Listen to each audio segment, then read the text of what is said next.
Alright, so it seems IGN also covered Mecha Break. The last thing we did was watch just the trailer for it, but now we get to learn a bit more and their thoughts on it. I'll share my thoughts as well. I myself haven't exactly played the game yet, even though I have it and have it installed, but I've been watching gameplay and stuff of it, right?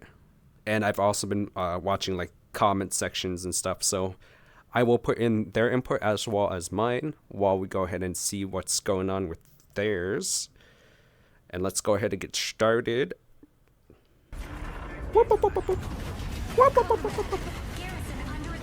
Jumping headfirst into Mecha Break's chaotic, frenzied combat is overwhelming at first. That's partially because its I think it's okay, so like right off the bat, quite literally, there's been so many people being like, what's even happening? There's so much in the UI. But honestly, I think that's actually a nice kind of feature to have. Like it's a bizarre feeling to not being able to see so much, but also it's very like useful information. It gives you that feeling of being inside a cockpit, just like in the arcade machines when you got to play a game like this. Because I don't know if you guys watch like the animes and stuff, but when they're inside these mechas, they would have this kind of screen, right? Something similar. They would have like menus and all these things. So I think it's pretty cool that they have it like this.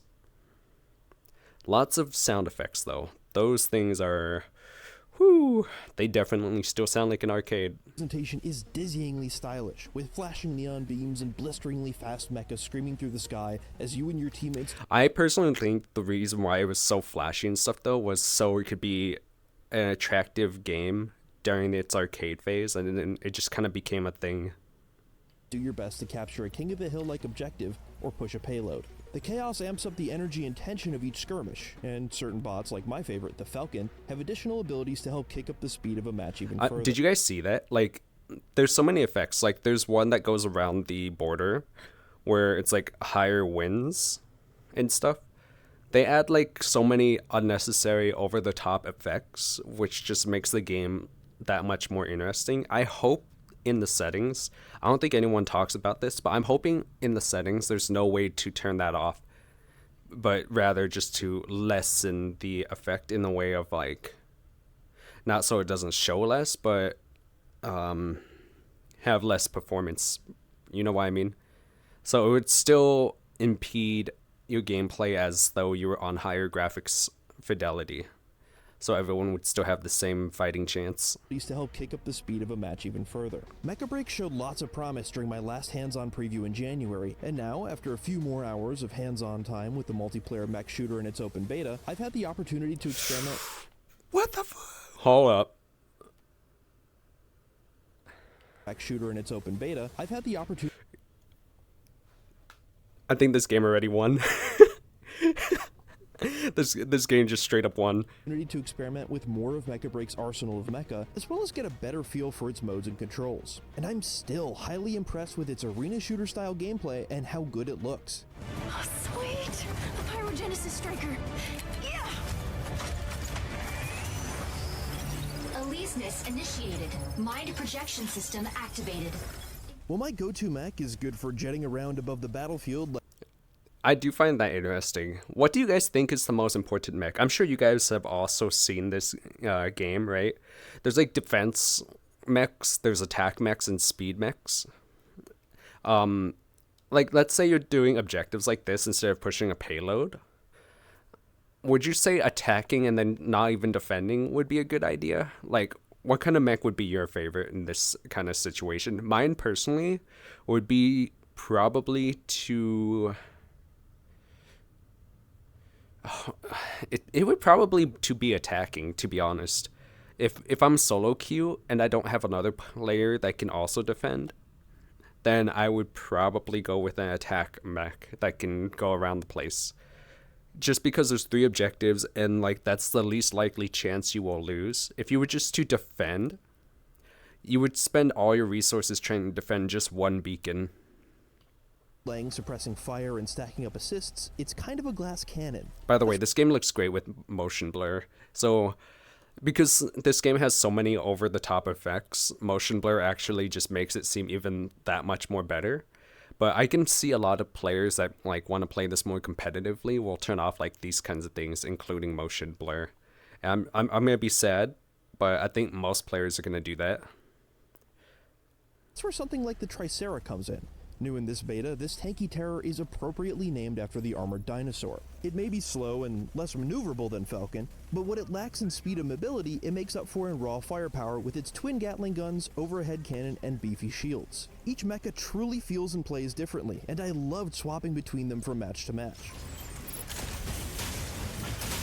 He says love swapping between the mechs from match to match, but what he doesn't mention is the fact that there's some people that constantly goes for the same like DPS mech, and then you're just gonna be stuck, and you're gonna have to play like a role that you didn't want to.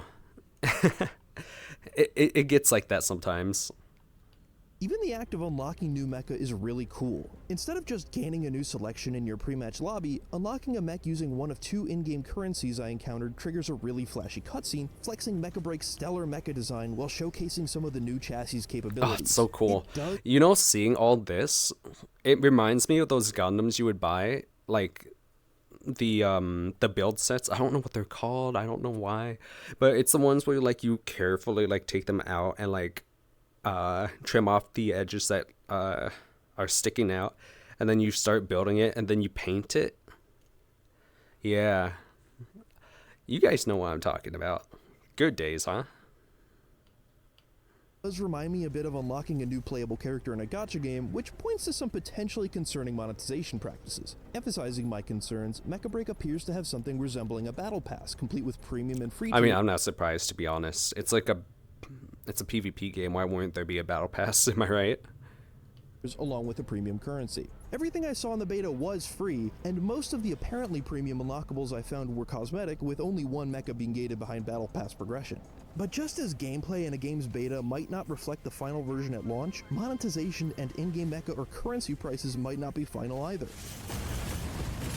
The looming threat of aggressive monetization tactics aside, I had lots of fun with this beta, even if I had some trouble shaking off my rust after a few months. After a match or two spent grappling with its controls thanks to an unfortunately scant tutorial, I was eventually able to get back up to snuff with Mecha Break's fast-paced gameplay. As I unlocked and tried out more and more mecha, things started to fall back into place. Eyes on this I want to really use a speed type mech, but at the same time, the game is still like in its early phase, so I can only imagine that there's optimization issues. I haven't seen any so far, but like I'm running a computer that's like unstable, so I might have a bit of problems. We'll have to see. I'll get back to you guys on that once I actually play. target. Its half-baked tutorial, which doesn't seem like it's changed or improved much since my last preview, left me with more questions about the starter mecha's abilities. This was even more frustrating given the fact that you can take any mecha into a firing range of sorts to test out its abilities from the main menu after completing the tutorial, which was a much easier way to learn. To be honest, you don't even need the intro tutorial then. You could just go here. Like, they might as well take that out of the game. Each machine's strengths and weaknesses free from the introductory level's dissociative chaos.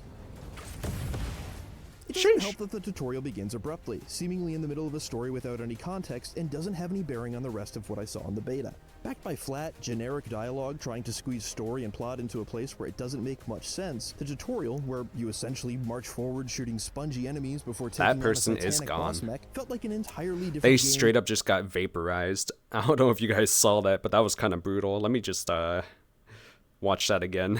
Plot into a place where it doesn't make much sense. Oh, is The that your favorite tutorial, where waifu? you essentially march forward Unfortunate. shooting spongy enemies before taking on a titanic boss mech, felt like an entirely different game compared to its high energy multiplayer, which I couldn't put down.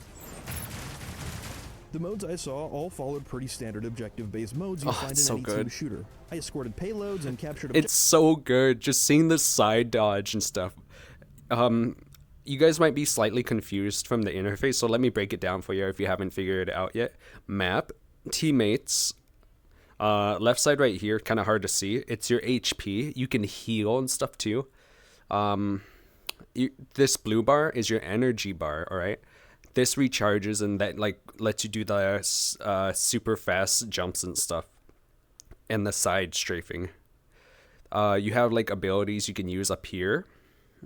special, like a special gadget ability, I believe. And if I recall, some of the mechs have like a healing thing. I don't know if all of them have it. But yeah, you on the right side is basically your utility to fight. The left side is just your health, your teammates' health, and map. Objectives and had lots of fun doing it thanks to Mecha Break's combat, which is easily the star of the show. By catering to different playstyles and power sets. Oh, top is the reason for the top and middle is like, to win the game. So keep that in mind too. Mecha felt distinct and natural within its suite of abilities. Equipped with a diverse mix of melee and ranged attacks and helpful abilities like cloaking or shields, I found something to enjoy in every match I played, not just ones where I got to play as the mecha I was best or most comfortable with. While Sheesh. this beta doesn't add too much new content on top of what I've already seen in previous versions, it did cement my excitement for Mecha Break's eventual launch thanks to its polished gameplay and visual style. But it also left me more wary about its other modes, which are still gated off, and its monetization structures. Let's hope my worst fears about those don't come to pass. I mean, the monetization structures, I'm gonna be honest, it probably has no pay to win options. Like, I'm pretty sure, like, I'm hoping that the mechs themselves, right? I'm hoping the mechas themselves are not pay, but then like the characters that like can drive the mechs and stuff, like the accessories and whatnot, like the appeal and the fashion and the waifus and whatever else, I think those are gonna be like paid items or battle pass items and whatnot. That's just my personal thoughts on it, though, if they want to make this game good. But yeah, I hope you guys enjoyed this. My thoughts, their thoughts. If you have any questions, leave it down below, and I'll try to get to those as soon as I can. And bye.